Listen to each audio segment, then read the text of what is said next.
विधानसभा निवडणुकांबाबत नाशिककरांच्या काय भावना आहेत हे जाणून घेतलंय साम टीव्हीनं, पाहूयात।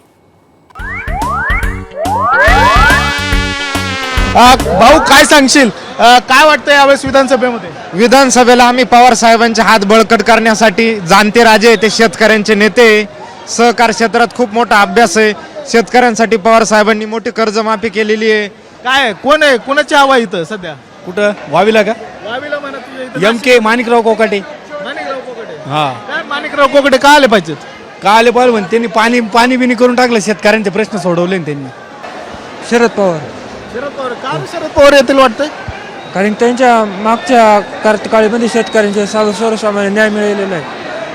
काय आमचा मावशी? भाऊ येईल, लाडका भाऊ. लाडका भाऊ कुठला लाडका भाऊ? तीन लाडके भावाने पैसे दिलेत, कुठला येईल वाटतं? एक लाडका भावाने दिले, त्याचे निवडून येतील। काय नाव आहे ग? नाव नाही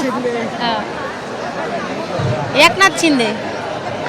1.5 हजार मिळालेत का? आता कोण वाटतंय कोण येईल निवडून वाटतं? ते आम्हाला अजून आलेच नाही, तर आमच्या खात्यावर आले नाही। वातावरण तर फिरलंय, परंतु काय माहिती का, महागाई तितकीच वाढतीये, लोकांना काही घेणं देणं नाहीये कोण सत्तेवर निवडून येते, आणि हे फॅक्ट आहे।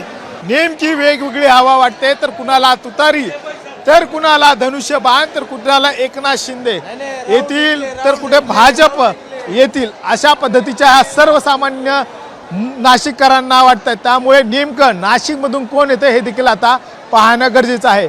व्हिडिओ जर्नलिस्ट अरविंद रावराणेसह गणेश कवडे, साम टीव्ही, नाशिक।